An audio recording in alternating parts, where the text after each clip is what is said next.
بسم الله الرحمن الرحيم إن الحمد لله نحمده ونستعينه ونستغفره ونؤمن به ونتوكل عليه ونعوذ بالله من شرور أنفسنا ومن سيئات أعمالنا من يهده الله فلا مضل له ومن يضلل فلا هادي له وأشهد أن لا إله إلا الله وحده لا شريك له وأشهد أن محمدًا عبده ورسوله يا أيها الذين آمنوا اتقوا الله حق تقاته ولا تموتن إلا وأنتم مسلمون يا أيها الناس اتقوا ربكم الذي خلقكم من نفس واحدة وخلق منها زوجها وبث منهما رجالا كثيرا ونساء واتقوا الله الذي تساءلون به والأرحام إن الله كان عليكم رقيبا يا أيها الذين آمنوا اتقوا الله وقولوا قولا سديدا يصلح لكم أعمالكم ويغفر لكم ذنوبكم ومن يطع الله ورسوله فقد فاز فوزا عظيما أما بعد فإن خير الحديث كتاب الله وخير الهدي هدي محمد صلى الله عليه وآله وسلم وشر الأمور محدثاتها وكل محدثة بدعة وكل بدعة ضلالة وكل ضلالة في النار أعوذ بالله السميع العليم من الشيطان الرجيم من همزه ونفخه ونفثه بسم الله الرحمن الرحيم قد أفلح المؤمنون الذين هم في صلاتهم خاشعون والذين هم عن اللغو معرضون والذين هم للزكاة فاعلون والذين هم لفروجهم حافظون إلا على أزواجهم أو ما ملكت أيمانهم فإنهم غير ملومين فمن ابتغى وراء ذلك فأولئك هم العادون والذين هم لأماناتهم وعهدهم راعون والذين هم على صلواتهم يحافظون أولئك هم الوارثون الذين يرثون الفردوس هم فيها خالدون ولقد خلقنا الإنسان من صلالة من طين ثم جعلناه نطفة في قرار مكين ثم خلقنا النطفة علقة فخلقنا العلقة مضغة فخلقنا المضغة عظاما فكسونا العظام لحما ثم أنشأناه خلقا آخر فتبارك الله أحسن الخالقين ثم إنكم بعد ذلك لميتون ثم إنكم يوم القيامة تبعثون. محترم حضرات، اللہ کی توفیق اور اس کی مہربانی سے آج ہم نے 18ویں تراویح مکمل کر لی اور قرآن پاک کے 18ویں پارے کی آیات سنی جو سورہ مؤمنون، سورۃ النور اور سورہ فرقان کی کچھ آیات پر مشتمل ہے. اللہ تعالی ہماری اس حاضری کو، ہمارے قیام کو، ہماری سماعتوں کو قبول فرمائے اور ہماری زندگیوں پر اس کا خوشگوار اثر مرتب کرے، ہماری زندگیوں میں بھلائی اور خیر لائے اور ہماری زندگیوں سے ناکامی، نحوست اور برائیوں کو دور کر دے. اللہ تعالیٰ نے اہل ایمان کو بشارت دی ہے، تحقیق کی مسلمان کامیاب ہو گئے. اگر صرف اتنا ہی جملہ اللہ تعالیٰ فرماتا تحقیق کی مسلمان کامیاب ہو گئے تو پھر سوالیہ نشان ہوتا. چاروں طرف سے ذلت و نکبت، رسوائی، پامالی مسلمانوں کو گھیرے ہوئے ہے اور دنیا کی قومیں ان پر ایسے ہی ٹوٹ پڑی ہیں جیسے بھوکا کھانے پر اور پیاسا پانی پر ٹوٹ پڑا ہے.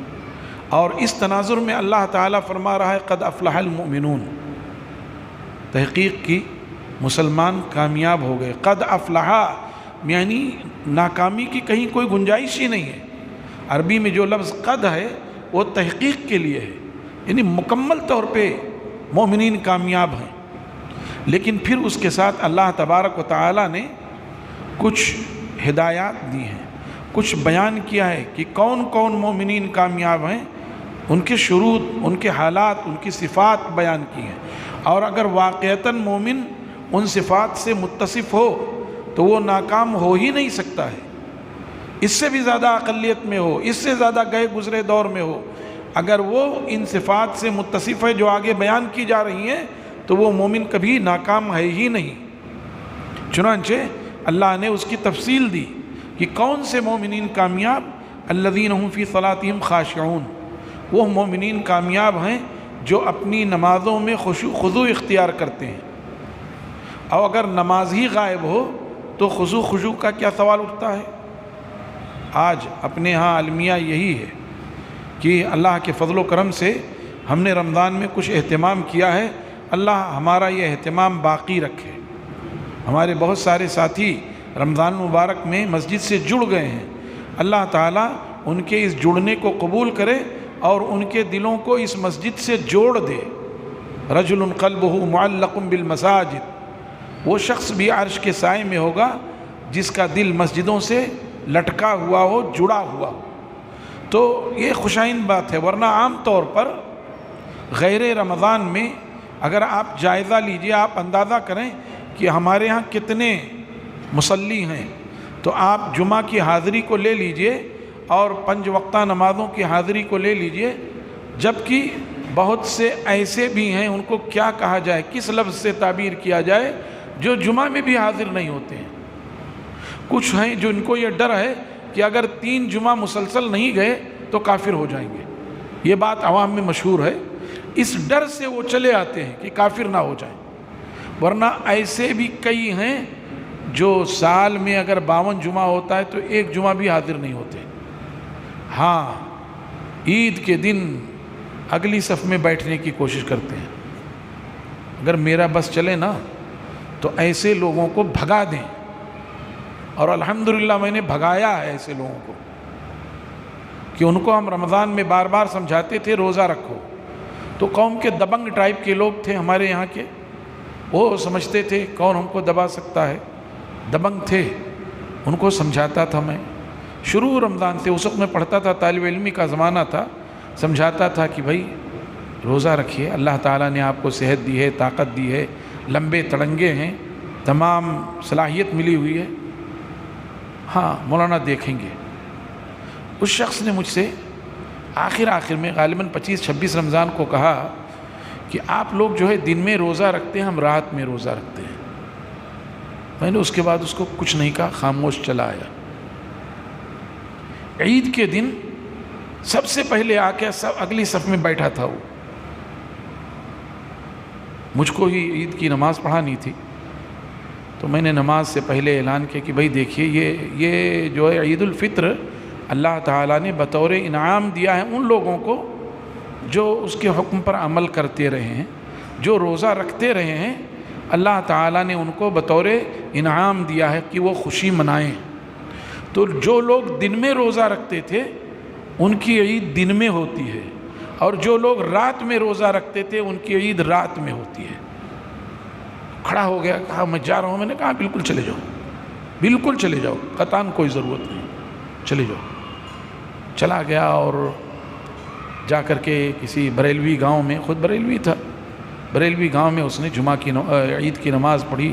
آیا گاؤں میں گھوم کے گالی والی دیتا رہا، میرے خاندان کے لوگ مجھ کو ملامت کرتے رہے، آپ کی وجہ سے خاندان کو گالی ملی۔ میں نے کہا ارے بھائی یہ گالی نہیں، آپ کے لیے تحفہ ہے اللہ کی طرف سے۔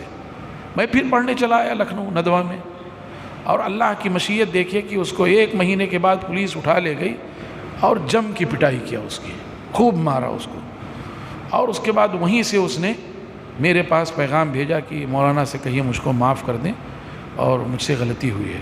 میں گھر آیا عید الاضحیٰ میں تو بہت ملا، رویا گیا۔ تو ایسے لوگ جو نماز کی بھی پرواہ نہ کرتے ہوں، جمعہ کی بھی پرواہ نہ کرتے ہوں، روزے کی بھی پرواہ نہ کرتے ہوں، بالکل ان کو نکال دینا چاہیے۔ ڈر یہ ہے کہ کہیں ان کی وجہ سے سارے لوگوں پہ عذاب نہ آ جائے، نکال دینا چاہیے، عبرت کے طور پہ نکال دینا چاہیے ان کو۔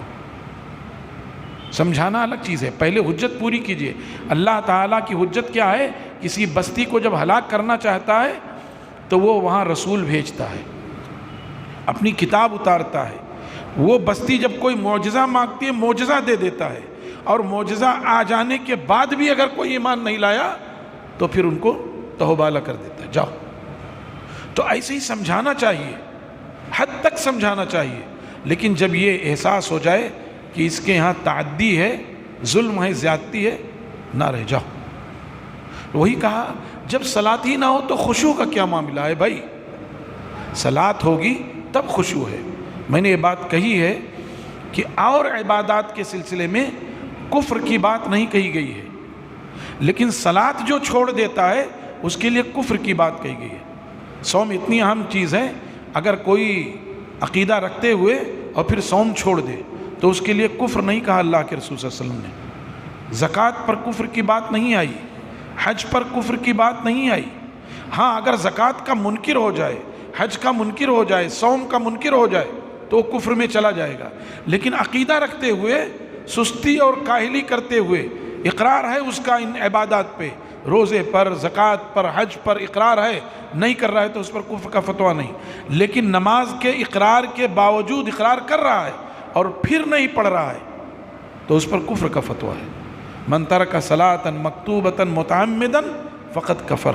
اسے سمجھ لینا چاہیے کتنی بڑی بات ہے یہ۔ جو جڑ گئے ہیں ان کو عزم مصمم کر لینا چاہیے کہ انشاءاللہ اب یہ مسجد ہم نہیں چھوڑیں گے، تا حیات نہیں چھوڑیں گے، خود بھی نہیں چھوڑیں گے، اپنے دوست احباب کو بھی جوڑیں گے۔ ایک جماعت کو سب سے زیادہ ناز اسی پر ہے، ارے صاحب ہم لوگوں کو مسجدوں سے جوڑتے ہیں، بھلے وہ بدعت میں رہیں، خرافات میں رہیں، شرک میں رہیں، توحید کے اڈوں کو توڑتے رہیں، اللہ کی مسجدوں کو گراتے رہیں، پھر بھی صاحب یہ دعویٰ ہے ہم لوگوں کو مسجد سے جوڑتے ہیں۔ ارے بھائی مسجد سے جوڑو، لیکن اس جوڑنے کے تقاضے ہیں نا، یعنی ہم نماز سے جوڑتے ہیں یہ کہنا چاہ رہے ہیں، نماز سے جوڑو، تیرا دل تو ہے سنماش نا، تجھے کیا ملے گا نماز میں؟ جو میں سر بسجدہ ہوا کبھی تو زمین سے آنے لگی صدا، تیرا دل تو ہے سنماش نا، تجھے کیا ملے گا نماز میں؟ نماز بھی قائم کرتے رہو، درگاہوں پہ اور قبور پہ حاضری بھی دیتے رہو، چادریں بھی چڑھاتے رہو، اللہ کی شان میں گستاخیاں اور شرک بھی کرتے رہو، اور سنتوں کو چھوڑ کر کے بدعات بھی کرتے رہو، اور اللہ کے نام پر بنائی گئی مسجدوں کو توڑتے بھی رہو، پھر بھی یہ دعویٰ ہے کہ صاحب ہم لوگوں کو مسجدوں سے جوڑ رہے ہیں، ہم نماز کا عادی اور خوگر بنا رہے ہیں۔ میرے بھائیوں، اللہ آپ کو پکار رہا ہے، آپ کو ہدایت دے رہا ہے، آپ کو توحید کا درس دے رہا ہے، آپ کو شرک سے روک رہا ہے۔ مسجدوں سے جوڑو، لیکن عقیدے کی اصلاح کے ساتھ جوڑو نا بھائی، بہت اچھا عمل ہے آپ کا، اللہ آپ کے لیے اس کو ذخیرہ آخرت بنائے، لیکن مسجدوں سے جوڑو تو توحید کے ساتھ جوڑو، شرک کے ساتھ نہ جوڑو، ورنہ شرک اور مسجدوں سے جوڑ رہے ہو، دونوں چیزیں یکساں ہو سکتی ہیں کیا؟ نہیں ہو سکتی۔ اسی لیے جو خاشعون کہا گیا وہ خاشعون اسی تناظر میں ہے کہ آپ کے اعضاء اور جوارح اس صلاۃ کے لیے یکسوں ہوں، آپ کے اعضاء اور جوارح اللہ کے لیے یکسوں ہوں، اس کی توحید کے لیے یکسوں ہوں، توحید کے مظاہر کے لیے یکسوں ہوں۔ آپ کا دل یکسو ہو، آپ کے ہاتھ اور پیر یکسو ہوں، آپ کا دماغ یکسو ہو کہ صلاۃ میں آپ دنیا بھر کی خرافات مت سوچیے، حتی المقدور کوشش کریے مت سوچیے۔ شیطان سوچوا رہا ہے، آپ اعوذ باللہ کہہ کر تھو تھو کر دیجئے، اعوذ باللہ من الشیطان الرجیم کہیے، اور بائیں طرف تھو تھو، کھانس کے تھوکیے نہیں، بس اس طرح کہ گویا ہم اس کو ذلیل کر رہے ہیں۔ ذلیل کسی کو کرتے ہیں کہ ارے صاحب فلاں، ارے بازار میں اس کی تھو تھو ہو رہی تھی، یعنی اس کو ذلیل کیا جا رہا تھا۔ تو خاشعون کا مطلب یہ ہے۔ آگے کیا فرمایا؟ والذین هم عن اللغو معرضون، چونکہ وہ رحمان کے بندے ہیں، انہوں نے اپنا دامن صلاۃ سے جوڑ رکھا ہے، وہ مصلی ہیں، اس لیے لغو چیزوں سے اعراض ان کی نشانی ہے۔ باتوں سے لغو، کاموں سے لغو۔ کیا ہے لغو؟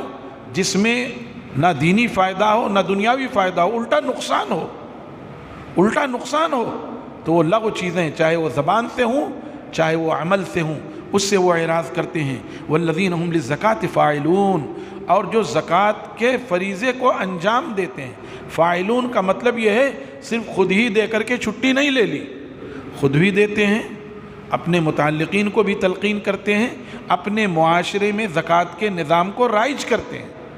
بلکہ اس گئے گزرے دور میں جب 1.5 اینٹ کی مسجد ہر گھر میں موجود ہے، ہر ایک کا اپنا الگ الگ فتویٰ ہے، ایسے دور میں بھی اگر مسلمانوں کی کوئی مختصر سی جماعت بھی اگر اجتماعی زکوٰۃ کا نظم کرے، یقیناً وہ خوش نصیب ہے۔ جیسے اس مسجد سے جڑے ہوئے لوگ ہی یہ فیصلہ کر لیں کہ ہم اجتماعی زکوٰۃ کا نظم کریں گے، تو انفرادی زکوٰۃ کے مقابلے میں اجتماعی زکوٰۃ کا نظم یقیناً باعث خیر و برکت ہے، اور اس کے ثمرات اور اس کے فوائد دیکھنے میں آئیں گے، محسوس ہوں گے۔ اس لیے کہ انفرادی طور پہ زکوٰۃ دے رہے ہیں، ہر کسی کو مستحق ہے نہیں مستحق ہے، سب کو تھوڑا موڑا کرتے جا رہے ہیں۔ اس کے مقابلے میں جب اجتماعی زکوٰۃ کا نظم ہوگا تو پھر یہ اہتمام بھی آدمی کر رہے گا کہ جس کو دے رہے ہیں وہ مستحق بھی ہے، اور جب دے رہے ہیں تو اس کو اس پوزیشن میں لے آئیں کہ وہ کل خود زکوٰۃ دینے والا بن جائے۔ آپ 100 روپے سب لوگ دے رہے ہیں، 100 روپے زکوٰۃ دیے، کھا پی کے ختم ہو گیا۔ لیکن اجتماعی زکوٰۃ کی بات ہوئی تو آپ نے اولاً زکوٰۃ کا مستحق، اولاً زکوٰۃ کا مستحق کون ہے؟ جس آبادی کے مالداروں سے لیا جائے اسی آبادی کے فقراء میں تقسیم کیا جائے۔ تؤخذ من اغنیائہم فترد فی فقرائہم۔ اس کا یہ مطلب نہیں کہ باہر نہیں دے سکتے، باہر بھی دے سکتے ہیں۔ کبھی عبدالصمد بھائی جیسے لوگ آ جائیں تو ان کے ادارے کی بھی مدد کریں، اور خاص طور سے جب کہ آپ کے بچے وہاں پڑھ رہے ہوں تو ان کی بھی مدد کریں، لیکن ترجیحی بنیادوں پر جس جگہ کے مالداروں سے لیا جائے اسی جگہ کے فقراء میں تقسیم کیا جائے۔ یہ مسئلہ ہے، گرچہ زکوٰۃ کی رقم دوسری جگہوں پہ بھی ٹرانسفر کی جا سکتی ہے، فقرائہم میں اور اغنیائہم میں جو ضمیر ہے وہ تمام مسلمانوں کو راجع ہے تو کہیں بھی تقسیم کر سکتے ہیں، اور اگر اسی آبادی میں تو وہاں بہرحال۔ تو اگر اجتماعی ہو، اب آپ نے اپنے معاشرے میں اندازہ لگایا کہ 20 لوگ بے روزگار ہیں اور آپ نے ان کے لیے کوئی روزگار فراہم کر دیا، ان کو کوئی ٹھیلا گاڑی دے دی، 25,000 روپیہ دے دیا، ان کو گنے کے عرق کی مشین لگوا دی، ان کو ایسی چھوٹا موٹا کاروبار کروا دیا جس سے وہ خود کفیل ہو گئے، کل انشاءاللہ وہ خود زکوٰۃ دینے والے ہو جائیں گے۔ لیکن یہ جو 100 والا چکر ہے، اس سے تو ہر سال ہم کو آنا ہی پڑے گا آپ کے درمیان، بھائیو میں فلاں جگہ سے آیا ہوں، میری مدد کیجئے، آپ لوگ آپ میری مدد کریں گے، میں وہی لے جاؤں گا اور 2-4 مہینے کھا پی کے برابر کر دوں گا، اور ایسا ہو رہا ہے آج کل۔ تو فاعلون یہ تقاضا کرتا ہے کہ اجتماعی نظم ہو، یعنی خود بھی زکوٰۃ دیں اور دوسروں سے دلوائیں، اور ایک نظام بنے۔ اسی لیے جو اسلامی مملکت ہوتی تھی وہاں کیا تھا؟ والعاملین علیہا، زکوٰۃ کے مستحق کون؟ جو اس کو وصول کرنے والے ہیں، یعنی اجتماعی نظم ہے۔ اب ٹھیک ہے ہمارے ملک میں وہ سب چیزیں نہیں ہیں تو مسلمان اپنے اپنے طور پر بھی کر سکتے ہیں، اپنی آبادیوں میں اپنے طور پر کر سکتے ہیں، اور کرنا چاہیے۔ بہرحال اجتماعیت کے فیوز و برکات ہیں۔ آگے کیا فرمایا؟ والذین ہم لفروجہم حافظون، کامیاب مومنین وہ ہیں جو اپنے کردار کی حفاظت کرتے ہیں، اپنے سیرت کی، یعنی اپنے شرمگاہوں کی حفاظت کرتے ہیں۔ بد چلنی اور بد کرداری نہیں، اگلی صورت میں بس یہ تھوڑا پڑھ کر اسی صورت پہ آؤں گا، کیونکہ خواتین سے متعلق خصوصیت کے ساتھ 3 صورتوں میں تذکرہ ہے، سورہ نساء میں، سورۃ النور میں اور سورہ احزاب میں۔ میں نے سورہ نساء میں کوشش کی تھی کہ میراث وغیرہ کے مسائل اور بھی معاشی اور معاشرتی مسائل جو خواتین سے متعلق ہیں وہ پیش کروں، ایسے انشاءاللہ سورۃ النور پہ آتے ہیں۔ تو یہاں کیا کہا کہ وہ اپنے شرمگاہوں کی حفاظت کرتے ہیں سوائے اپنی بیویوں یا باندیوں کے، تو باندیوں کا چلن تو اب ختم ہو گیا ہے، سوائے اپنی بیویوں کے، ان میں وہ ملامت زدہ نہیں ہیں۔ فمن ابتغى وراء ذلك، جو اس سے آگے بڑھ جائے، ہاں اپنی بیویوں کے سوا آگے بڑھ جائے، فاولئک هم العادون، وہ حد سے تجاوز کرنے والے ہیں۔ آگے سورۃ النور میں دیکھتے ہیں اس کی سزا کیا ہے۔ والذین هم لاماناتهم وعہدهم راعون، اور کامیاب مومنین وہ ہیں جو اپنے امانتوں کی اور اپنے عہد کا پاس و لحاظ رکھتے ہیں۔ جو امانت دی گئی، چاہے بات کی امانت ہو، چاہے روپے پیسے کی امانت ہو، چاہے عہدے منصب کی امانت ہو، عہدہ منصب بھی امانت ہے۔ کسی نے مجھ کو امامت کے منصب پر بٹھا دیا ہے تو اب میری ذمہ داری ہے کہ میں اس منصب کو داغدار نہ ہونے دوں، میں اس کے تقاضوں کو پورا کروں۔ یہ بھی منصب بھی ایک امانت ہے، اس کا پاس و لحاظ ہو، اور اسی طریقے سے جو باتیں کہی گئیں اس کا بھی پاس و لحاظ ہو، اور وعدہ جو کیا اس کا پاس و لحاظ ہو۔ والذین هم علی صلواتہم یحافظون. صلاۃ کی اہمیت دیکھیے کہ شروع میں کہا پھر یہاں کہا گیا. اس سے آپ سمجھ جائیے جو اپنے صلوات کی حفاظت کرتے ہیں کہ وقت پر پڑھتے ہیں.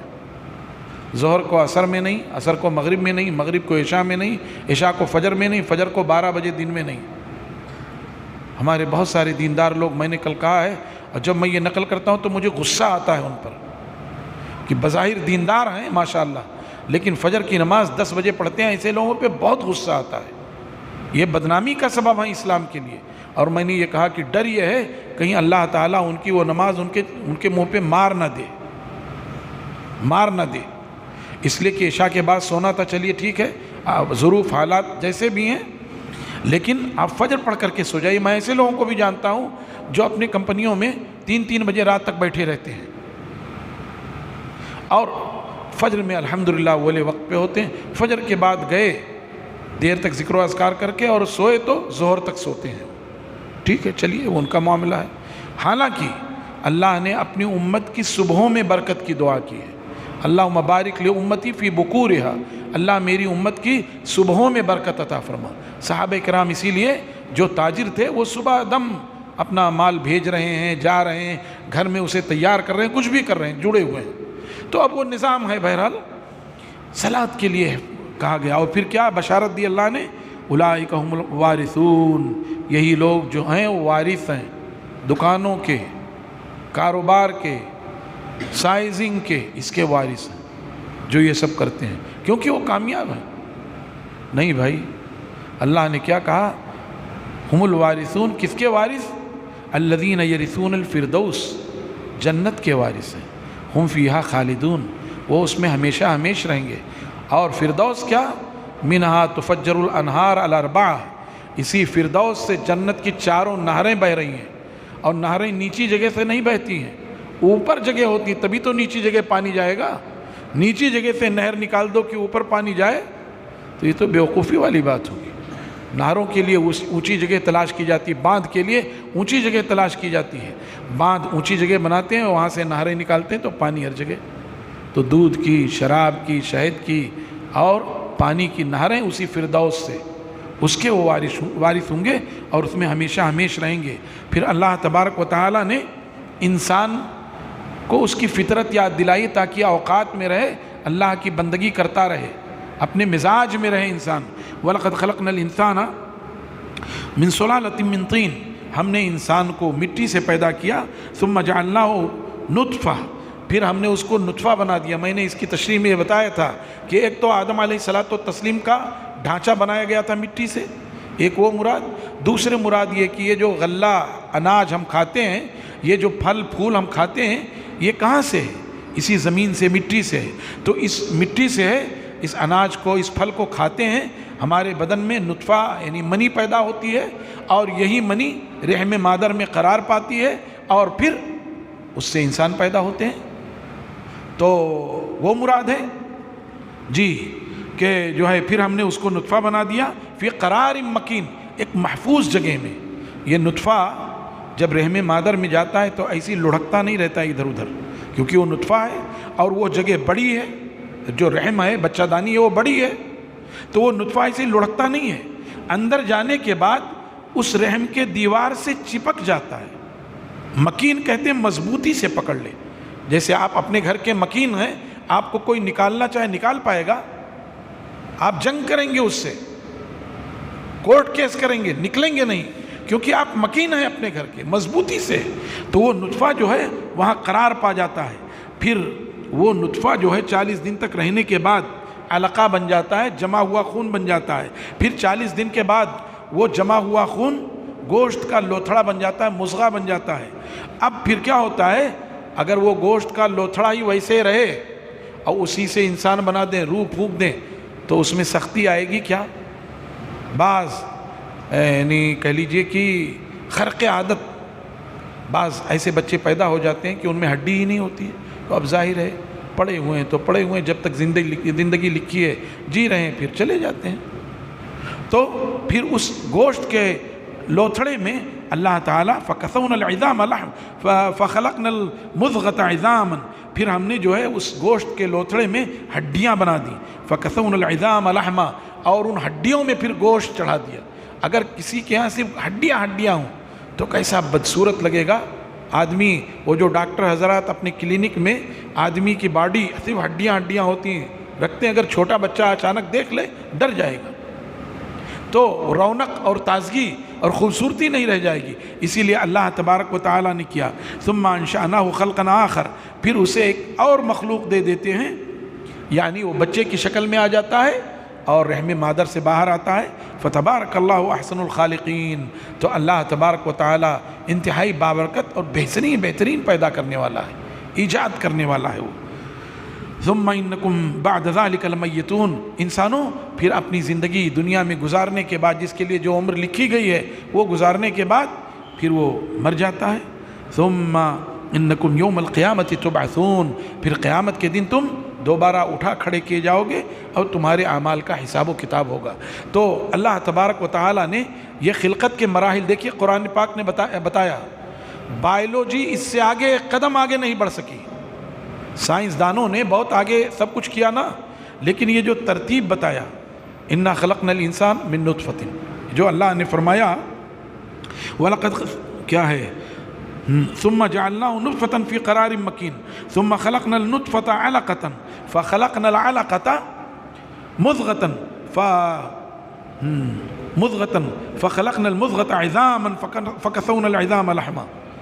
بائیولوجی اس سے آگے نہیں بڑھ سکی، ساری ترقیاں، یہ ابھی سائنس 100 150 200 سال کی پیداوار، اور یہ قرآن پاک کب سے نازل ہوا ہے؟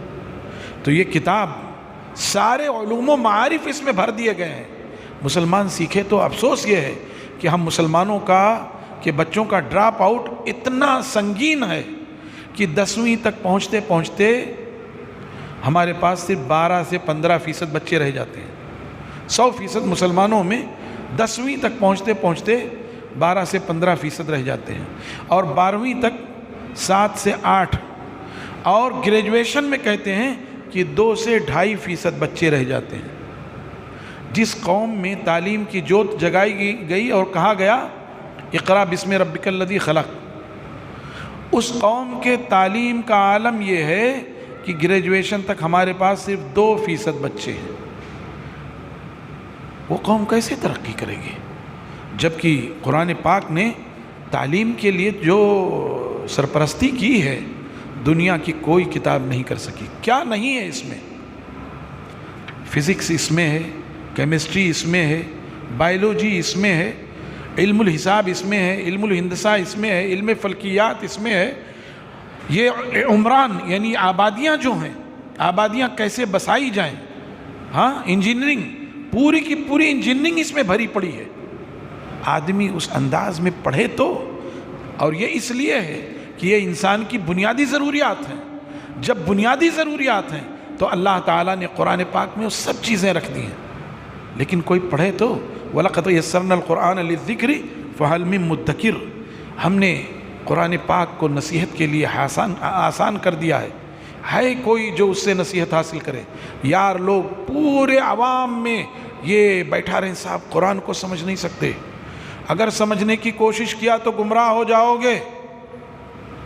آج کتنی مسجدیں ایسی ہیں جہاں قرآن پاک کو چھوڑ کر دوسری کتابیں پڑھائی جا رہی ہیں، گویا قرآن کے درجے میں اس کو لایا گیا ہے۔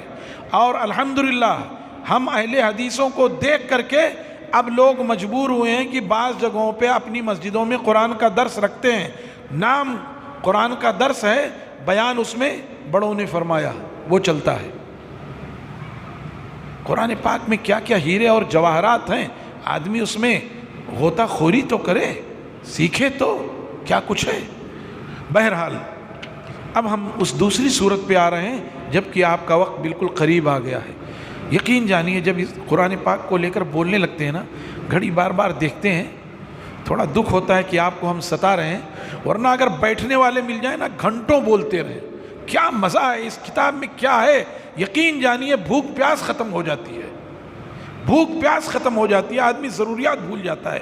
اللہ نے اس کتاب کو، اور اس میں جو لوگ 50 سال بھی اس کا مطالعہ کر چکے ہوں وہ کبھی اس سے سیراب نہیں ہو سکتے، ان کی پیاس اور بڑھتی چلی جاتی ہے۔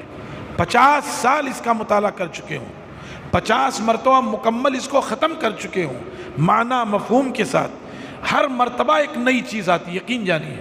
مجھے اس سال جو اس کے درس میں مزہ آ رہا ہے، واللہ میں قسم کھا کر کہہ رہا ہوں، اس سے پہلے مجھ کو وہ مزہ نہیں آیا جو اس سال آ رہا ہے، اور مجھے یقین ہے اللہ کی ذات سے کہ اگلے سال جو مزہ آئے گا وہ اس سے زیادہ ہوگا، اس لیے کہ اللہ تعالیٰ نے اس کتاب میں جو چاشنی، لطافت، باریکی، علم کے جو چشمے اس کتاب میں رکھ دیے ہیں، ہدایت کا جو معاملہ رکھ دیا ہے، کہیں آپ کو مل نہیں سکتا۔ اور مسلمان ہے کہ ترقی کے لیے مسلمان کیوں پیچھے ہے؟ صاحب وہ سیاسی طور پر پیچھے ہیں، اس لیے پیچھے ہے۔ مسلمان کیوں پیچھے ہے؟ وہ معاشرتی طور پہ پیچھے ہیں، معاشی طور پہ پیچھے ہیں، تعلیمی طور پہ پیچھے ہیں۔ حقیقت جو نسخہ ہے وہ اس کو تلاشی نہیں کر رہا ہے، اس کا اپنی زبان پہ ذکر ہی نہیں لا رہا ہے، کیونکہ وہاں وہ مجرم ہے، اس کا وہ ذکر نہیں لا رہا ہے۔ ارے میرے بھائی، اس میں تعلیم بھی ہے، اس میں معاش بھی ہے، اس میں معاشرت بھی ہے، اس میں ساری چیزیں ہیں۔ آپ اس کتاب کو پکڑو تو، اس کتاب کی شرح احادیث نبویہ سے لو تو لگاؤ، آپ دیکھو دنیا کے آج بھی سب سے ماڈرن انسان رہو گے، سب سے ماڈرن انسان رہو گے آپ، سب سے ماڈرن تہذیب آپ کی رہے گی، لیکن آدمی اس کو پکڑے تو، اس میں غور تو کرے۔ تو وقت دیکھتا ہوں، احساس ہوتا ہے کہ آپ یقیناً زیادہ وقت ہو جاتا ہے تراویح وغیرہ ہو کر۔ بہرحال یہاں اللہ جو کچھ توفیق دے رہا ہے، تھوڑی دیر لگ جاتے ہیں، کر لیتے ہیں تشریح۔ اللہ نے سورہ نور میں کیا فرمایا؟ سورۃ انزلناہا وفرضناہا، یہ سورت ہے جس کو ہم نے نازل کیا ہے۔ یوں تو قرآن پاک کی 114 سورتیں بھی اللہ ہی نے نازل کی ہیں، لیکن جب کسی سورت کے بارے میں کہہ دے اللہ انزلناہا، ہم ہی نے نازل کیا ہے، اس کا مطلب اس سورت میں کچھ خاص باتیں بتائی گئی ہیں، کچھ خاص معاملہ ہے۔ کیا کہا؟ سورۃ انزلناہا وفرضناہا، یہ ایسی صورت ہے جس کو ہم ہی نے نازل کیا ہے اور ہم ہی نے اس کو فرض کیا ہے۔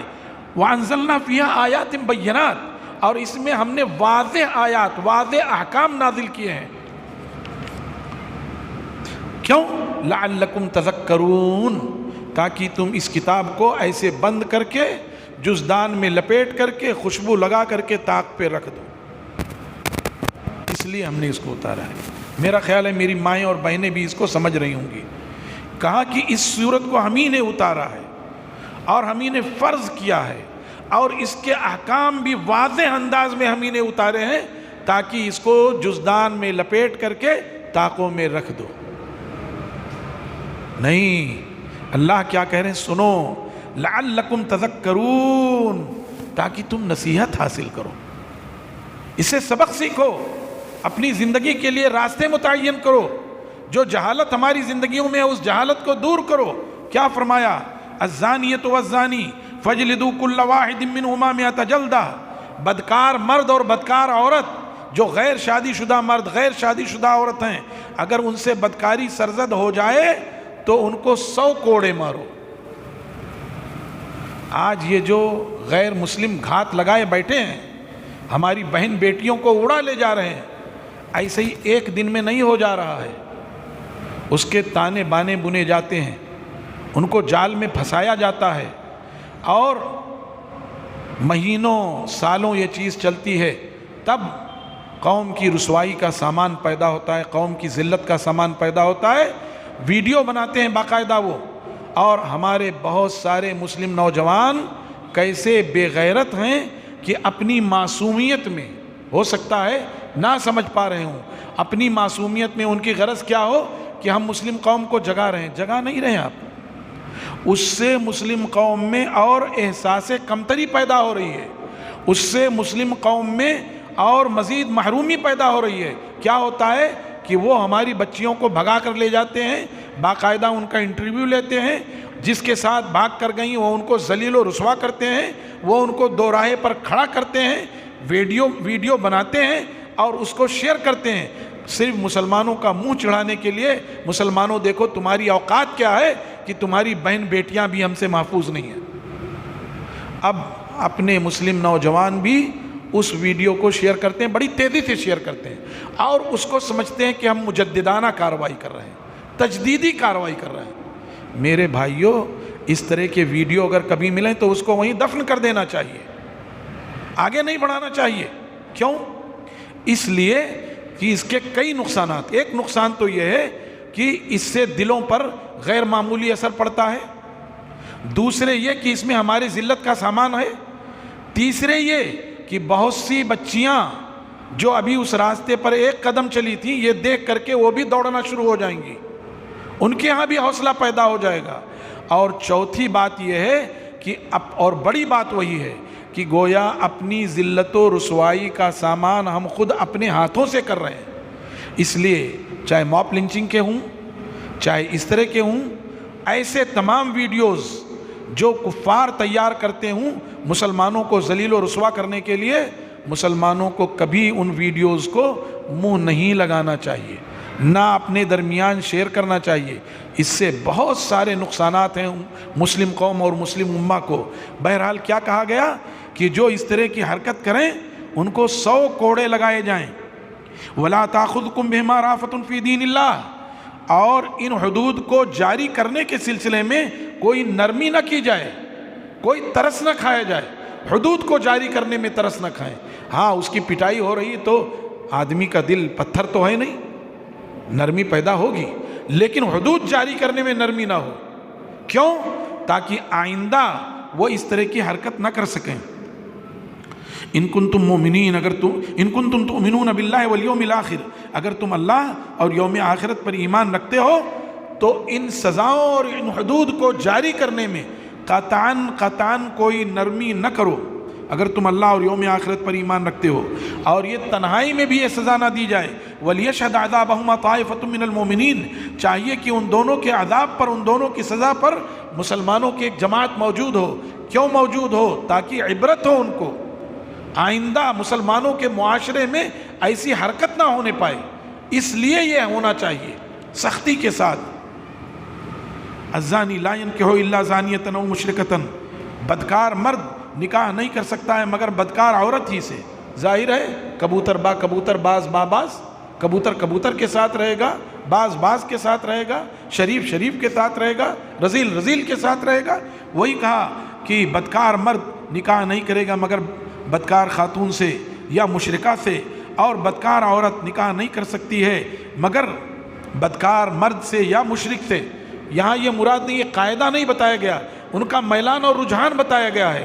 لیکن کبھی معاشرے میں ایسا بھی ہوتا ہے، کسی بھی غلط فہمی میں پڑھ کر کے، کسی بھی مجبوری میں آ کر، کسی کے بہلاوے پھسلاوے میں آ کر کسی کے قدم ڈگمگا گئے، لیکن جب اسے ہوش آیا تو اس نے اللہ سے توبہ و استغفار کیا، اپنی زندگی بدل دی، اپنے شب و روز بدل دیے، اپنے حالات بدل دیے، اپنی زندگی کا دھارا بدل دیا، تو اس کا حکم الگ ہو جائے گا، اس کا حکم الگ ہو جائے گا۔ جس نے اپنے آپ کو سنبھال لیا، جب اللہ شرک کو معاف کر دیتا ہے، اللہ کفر کو معاف کر دیتا ہے، تو یہ تو گناہ کبیرہ ہے، اللہ اس کو کیوں نہیں معاف کرے گا؟ بدرجہ اولا معاف کر دے گا، لیکن معاف کرنے کے لیے ضروری ہے کہ اس کے بعد کی زندگی اس کی اچھی ہو جائے، پاک باز زندگی ہو جائے، تقوی شعار زندگی ہو جائے۔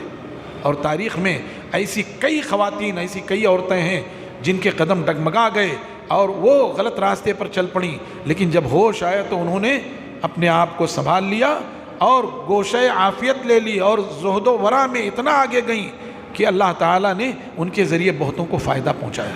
تو وہی بات کہی گئی، وَحُرِّمَ ذَلِكَ عَلَى الْمُؤْمِنِينَ، اور وہ مومنین پر حرام ہے۔ جب اس حالت میں ہوں، بدکاری کی حالت میں ہوں، تو مومنین پر وہ حرام ہے، مومن کبھی ان کی طرف توجہ کر نہیں سکتا، گرچہ فقہاء نے اختلاف کیا ہے۔ وَالَّذِينَ يَرْمُونَ الْمُحْصَنَاتِ، اور وہ لوگ جو پاک باز اور لوگوں پر، یہاں یہ کہا گیا کہ اپنے یہاں بد کرداری نہ ہو، معاشرے کو بچایا گیا، لیکن اس کے ساتھ ساتھ یہ بھی کہا گیا کوئی اٹکل پچھو الٹی سیدھی حرکتیں بھی نہ کر دیں۔ فلاں صاحب جو ہے، مولانا صاحب، وہ شراب خانے کی طرف سے روز جاتے ہیں، اس کا مطلب یہ ہے کہ کچھ شراب خانے سے تعلق ہوگا۔ ہاں، یہ بھی بہت جرم کی بات ہے۔ ایسے ہی یہ کہا گیا کہ اگر کوئی کسی پاک باز خاتون پر الزام لگا دے، کوئی پاک باز خاتون کہیں سے جا رہی ہے، مزاج میں نفاست ہے، اچھائی ہے، صاف ستھرے لباس پہنتی ہے، فیشنیبل ہے تھوڑا، بس صاحب اس پر الزام لگا دیا، ارے ضرور یہ کچھ غلط ہوگی۔ یا کوئی مرد ہے وہ جو ہے اچھے انداز میں رہتا ہے، گفتگو بات چیت ہوتی رہتی ہے، صاحب الزام لگا دیا۔ تو الزام لگا دیا، الزام لگانا آسان تھا، لیکن اس کو ثابت کرو۔